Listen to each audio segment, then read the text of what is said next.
Greetings, music lovers. It's Roger Bowie here for music.net, and I'm rapping with Phil Doublet. Who is Phil Doublet? I mean, I know you, Phil, sort of. You're everywhere in Gore.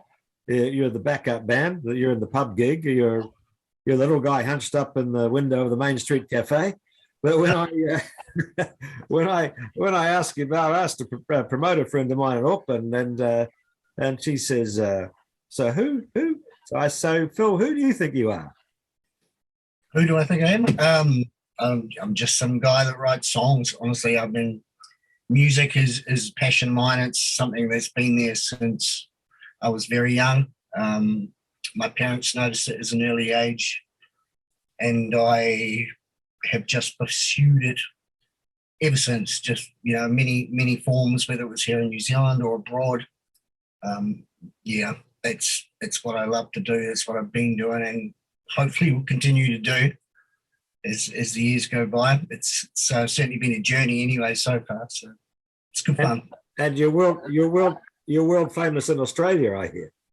World famous in Australia. Well, I have been referred to as a honorary Australian, which is it's just not the case. But I do appreciate the sentiment. I'm a Kiwi through and through, but we have an Australian family over there, which is always very supportive of our music, and I appreciate their friendship as well. It's a kinship with the Aussies. It's been a lot of fun. I need to get back very soon, but current times has proven to be a bit trying for us to try and get back to Australia. But as it ever. And so you've done the Tamworth thing a few times.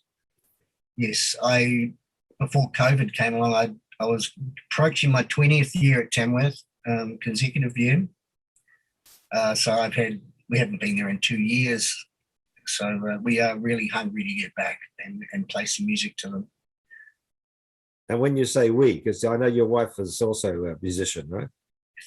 My wife Lana, she wonderful songwriter. She loves to write songs, and between us both, when we put our heads together and write something, it's something quite special for us. It's rare though. Normally, when Lana could be in the other room writing something, I wouldn't even know about it, and she won't. She's not very keen to show me until it's finished. One of those writers, very secretive. But when we decide we're going to do something together, it's we'll join forces and see what's in the tanks. Right. Does she do the lyrics or does she do the melodies? Does she do both? Lyrics is definitely Lana's strongest point. Only because I've been playing music for so long, she figures there's something else I can contribute to what would otherwise be a 2-3 chord song, which is honestly there's nothing wrong with that. I mean, some of the biggest hits have got 2 or 3 chords in them, but some of them have got 1 chord. Oh, right. So, but that's where I come in, and lyrically I contribute as well, but mostly the music side of things, just to shine it up a bit. And you've been quite prolific these last few years. There's been a few albums come out all of a sudden. Why is that? Only because lockdown. During the lockdown, I made a little EP purely out of boredom. I mean, it was something I can make in this little room here, in my little humble setup here. Just record some stuff, get it out there, because like everyone, we didn't have lots to do. We're trying to things to do at home.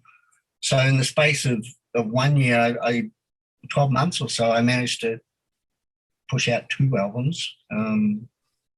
One obviously a few months after the other one, but the latest album was made in this room as well. I started working on that very shortly after the EP that I released, which is it's out there now, so I'm quite happy about that. Mm. So the new album is out in a couple of weeks. No, it's out this week, isn't it? It's out now. It's landed. It came out on the May the 4th. Oh, okay. And it's called Journeyman. And then this is my 7th musical offering. It's been exactly that. It's just everything's a journey, and just writing songs, especially with friends here and abroad, and music. It's the journey that I'm on. I think it's the journey that most of us are on. Your journeyman's quite an appropriate description of your whole career in music, is it not? It's been the whole thing's been a journey so far. Right. So tell us about it. Who, what, where, why? I'm assuming now that songwriting has been shared with Lana, but tell us about where it made and who plays on it, and tell us a bit about the album. I made the Journeyman album here. It was mixed and engineered and produced by myself with a bit of help from a colleague and friend.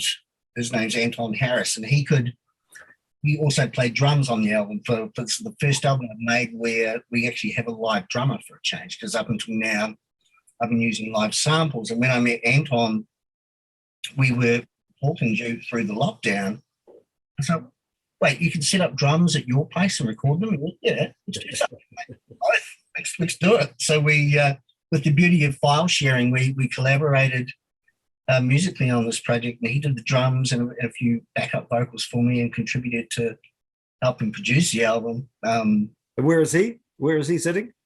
Christchurch. He is a Dunedin native, but he lives in Christchurch now, up on the other side of town, mind you. But yeah, file sharing, it's a great thing these days. We did a lot just bouncing files back and forth to computers on either side of town. And in some cases, I had to send one of the songs up north because there's a gentleman who runs Manuka Studios up in Orewa. His name's Mike McCarthy. You might know Mike. He did a string section on one of the songs. Yes. His place at Manuka Studios, and he put the strings down for me and sent them back. And I just mixed them all in this room right here.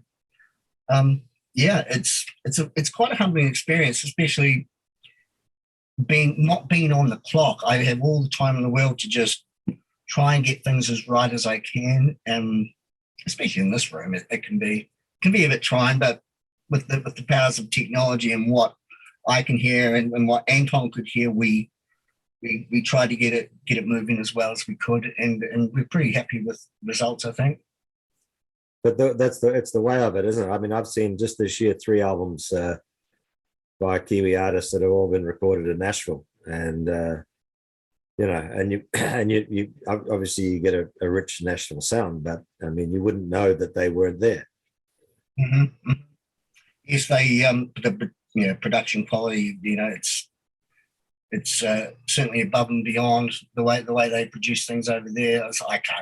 There's no way I could get those results in this humble little abode. But then it's a different sound. So you've got a more, one might argue a more authentic sound. And what sort of sound is it? I mean, look, I've been listening to it, and it's a great album. More country than rock, more blues than country, more folk than blues.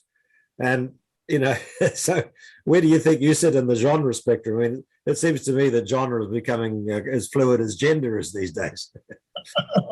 Yeah, no, I mean, I think you nailed it though. It's exactly in that folky, bluesy, country blues.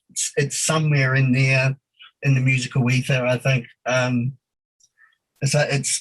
never put myself in a box. I've tried not to do that. There's been the odd time where I will deliberately serve up a country song because I think but this is a country song, no doubt about it, or this is a folk song or a blues song. But yeah, somewhere in the middle of I think you nailed it with that description. Yeah, that's where I think I sit anyway. It's kind of what where everybody defaults to Americana these days because it's easier. Yeah, that's true. Americana, roots. I know what you mean. Yeah. Have you been to the Delta in the States, Mississippi Delta? It's on my bucket list. Where I want to go is New Orleans. I'd love to go in New Orleans and just soak in the atmosphere and of course the music. I just hear it calling. It's a place I really love to go to. I mean, Austin, Texas is another one. Yeah, music scene goes, but these are places that are begging and calling me to come to and play and just soak it all up. Maybe write some songs. I'd definitely write some songs over there. and hopefully play some music. But I just Well, a lot of your songs, you know, I close my eyes and to a lot of your songs, and I can see them. They come from the Delta, so you've got a natural affinity for that. Well, there's a big triangle, as you know, there's a big triangle, and then that deep south from Nashville to Memphis down to New Orleans, where you could almost the history of music's been written down there. It certainly has. It certainly has. It's a wonderful history as well. It's all part of, again, my journey as a musician. I mean, especially the blues in particular, and trying to encompass as much of that into my playing these days than anything else. I would sit down and write a blues song would come quite naturally, especially if it's a 12-bar. There's a certain format that you kind of adhere to, as you probably know. And I just write it, and it just comes out quite easily. But trying to deter from that formula and that pattern kind of moves itself away from that blues a little bit and turns into something else. It's like the Americana or your folk. That's what I've been finding with my writing anyway. But yeah, it's certainly a part of who I am as a musician, that kind of music. Yeah. Would you call yourself a musicologist? Musicologist. Well, I'm approaching my 40th year as a musician, as well, at least when I first started playing guitar. But by no means am I a musicologist. But it's a part of me. I'm always hungry for more. I think even if it's just learning a new song, there's always something new for me to learn, and it's just my growth as a performer or as a writer, as a guitar player. It's always growing. There's always something for me to learn, and I think that's part of the secret of trying to better yourself as a musician and a songwriter. And I see it all the time when I'm teaching music. I mean, there's some of the kids that I teach. Some of them think these days it's a magic pill, right? And it's like, here you go, and then boom, instant rock star. It's just simply not the case. There has been a lot of years and a lot of blood loss, a lot of sweat, and a lot of time. And my social life was non-existent. It was just play guitar. Girls, forget it. It wasn't exactly a trail of female destruction behind me, but it was more to do. That was my love interest, was the guitar, plain and simple, and that's you put your 10,000 hours in. Pretty much, but not a musicologist, no. Well, I think you're doing yourself a disservice. So let's just chat a little bit about the song. So who's Tommy? Is that it's not Tom Dooley? Is it Emmanuel or is it someone different? Tommy Carty was my very first guitar teacher when I was 7 years old. Oh, cool. He lived in Marine Parade in New Brighton, and I went and saw Tommy every Monday night without fail. And sometime in the 90s, I don't exactly recall when, it would have been the late 90s, Tommy had passed, but I found my old songbook that I had from 1984 or wherever it was, and the first 3 pages are Tom Dooley with the Kingston Trio, That was the first song I ever learnt on the guitar. Of course, Down by the Riverside, and a song called Mary Ann with the first 3 pages, where he's given me 3 chords, and it's up to me to string these songs together. Well, a bit of word string. But yeah, it just got me reminiscing when I wrote that song, Brother Tommy. And if anything, I just wanted to say thanks in the form of the song, because I do owe him quite a lot. This was my first step into a musical world, into a whole new world that I just wanted to keep walking through, basically. Yeah. It's like, that's my first guitar teacher, Tommy Carty. It's a beautiful song. It's a beautiful song. Mike McCarthy. And your old mate Luke O'Shea makes an appearance. He does. Mate, he's one of the elite in Australia these days. He's just scooping up every award you can find. All he has to do is, he could eat a bowl of alphabet soup and a song would fall out. It's what he does. He's always saying, songwriting's a muscle. You got to keep using it. You got to keep using that muscle, or nothing happens. and he's always writing songs. And for him to write something with me, or even be on the album as well, because he does make appearance on Smoke, Rings, and Firewater. Yes, I can hear him. Yeah. And it's it's just an honour. It's honor. He's a great mate. I've known him for a long time, and to have him on the album is a bit of a buzz for me. So it's. I'd say what was a buzz for me was seeing you two guys at the Matara Falls Hotel. Oh yes, we do remember that. That was cool. We were digging out songs we haven't jammed out since we first met each other. Basically, we said, "What do you want to do, Phil? What songs should we play?" So I'll do that one. Remember that one? So no worries. So you'd start up this song we haven't played in probably, I don't know, 20 years, something like that. Oh, that's cool. Yeah. So pick another song. What's another song that is quite? I'm sure they're all special to you. They are my favourite song on the album. And here's the thing. I mean, I know in my heart that I don't think I'll ever be able to write a better song. I'm not saying that the song is good, but sometimes you'll come across a songwriter who will end up saying, you know what, I've got nothing else left to say. And Interstate of Mind, the song Interstate of Mind, has been something I've been trying to get off my chest in one way or another, but it's always been a little hint towards the subject itself about resigning yourself to the fact that, you know what, this is as good as it gets from here on in.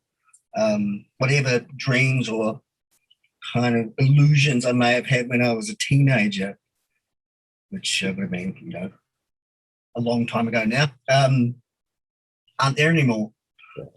Kind of resign yourself to the fact that it's like, okay, this is as good as it's going to get. It is probably, at this point in time, I don't think I have a better song in me. So I'm pretty happy with knowing in my heart and in my soul that I have said everything I wanted to say and in the state of mind. It's also an honour to have Simon Thompson singing on that song. Because originally, she doesn't know this, but I was going to ask Jenny Mitchell to be a part of that song, but right. Jenny, she was very busy at the time, and bless her heart, she's a wonderful performer, wonderful writer. And so after listening to the song and practicing it to myself, I couldn't pluck up the courage to ask her. I don't know why. Something was stopping me, and I thought, no, I hear something else. I hear something else that might work on this. And getting another male's vocal on the song, especially a vocal that I can't muster, because what Simon can give to the song is he has this very bluesy kind of Chris Stapleton way about him when he delivers a song that just works for me, and I think it worked for the song. It's like we ended up with that in the end. Not saying that Simon was the second option. It's just Jenny was going to be my first. I'm sure you'll get your chance with Jenny, because she respects you a lot. But Chris Stapleton was exactly who came to mind when I was listening to that song. Yeah, it's yeah, exactly. That's where the song headed. That was the direction we went with, and I'm quite happy about that. It's probably my favourite one on the album because it is very personal. The one I've forgotten the names of the songs. Sorry, but the one that comes after is also a special song, because I think your singing starts to there's a new voice comes out of you. What's that song? And Played On would be. It's the one after. No, hang on, I've got it in my system.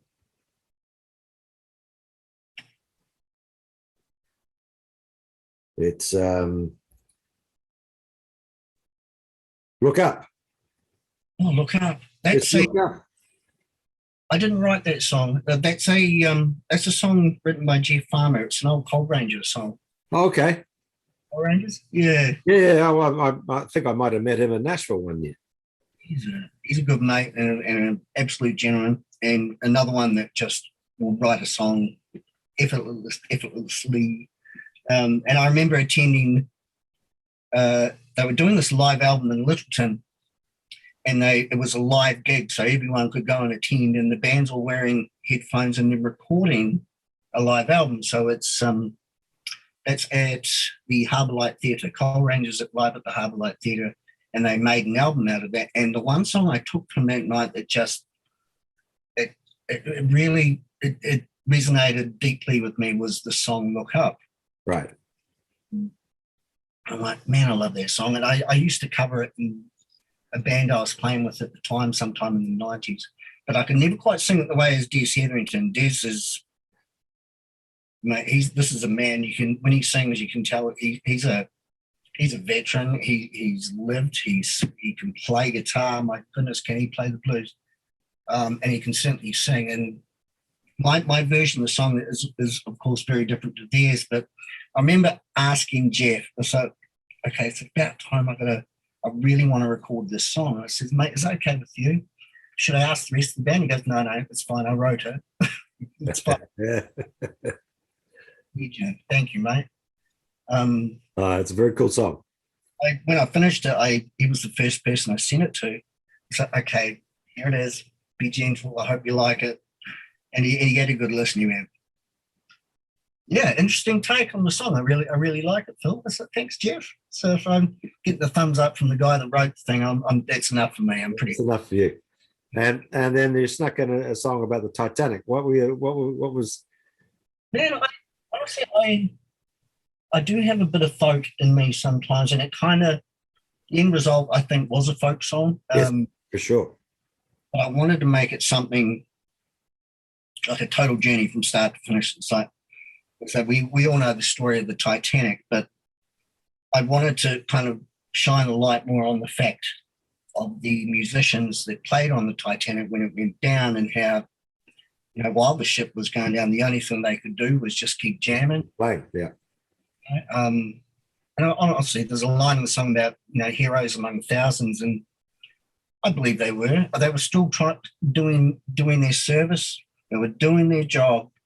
After doing some research on the subject, there was one particular point I found completely fascinating, is that because the Titanic was operated under an organisation called White Star Lines, yep.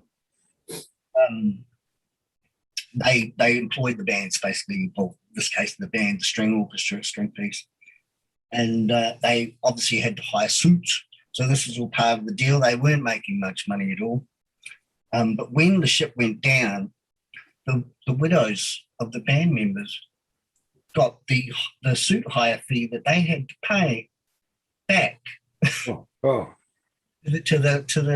White Star Lines, basically. So, our condolences. However, these suits still need to be paid for. It's unbelievable.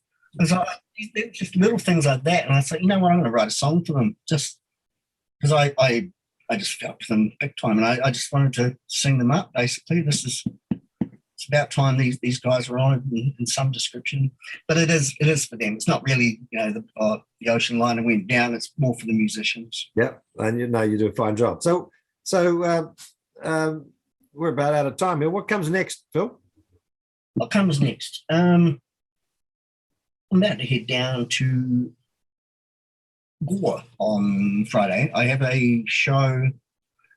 I'm playing guitar for Melissa Partridge at the Croydon Lodge. Of course you are. I can't make it, obviously, this year. I would have been down there if the full festival had been on.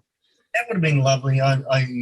It's quite sad that the gold guitars and that aren't happening, because we're normally there, as you know. But I'll be playing guitar for Melissa for a show with her and a band. And the day after, I'm just doing a solo gig in Invercargill, just acoustic kind of bluesy, Weissenborn type stuff. Where are you going to do that? At the Musos Club? At the Tuatara Bar. Oh, the Tuatara. I was in the Tuatara just a weekend ago, not last weekend, the weekend before, watching Luke Hurley. Oh, right. Okay. How was that? It was good. Yeah. Well, Luke's a friend of mine in Auckland, so it was coincidental I was there. Awesome, man. Yeah. Oh. So, and so you're going to tour the album. You're going to come up and see us in Auckland, because we need to see you here. Yeah, I have never gotten a car and decided to tour the North Island, and it's about time I did. I definitely want to do that. But even if it doesn't have anything to do with the album whatsoever, I'd just like to be able to just get the car, maybe a summer tour, I think would be quite nice, and just drive around the north, see if I can sort of map out a wee mini tour. That'd be quite cool. This is something I've never done. And again, all part of the musical journey. The South, no problem. You do a loop and you're done. Yeah. Yeah, I think I will. We'd like to see you up here, and I'm going to wrap it up there. We've been talking to Phil Doublet. His new album is out. It's called Journeyman. It's a bloody good album. You've got to go and hear it. I guess it's available on all the usual distribution streaming channels, I would say. Camp at the moment, but it will be on Spotify and iTunes soon, maybe in the next month. Okay, so you can get on Bandcamp right now and look out for it on Spotify. But thanks very much, Phil, and all the best, and have a great time in Gore, buddy. Cheers. It's a wrap.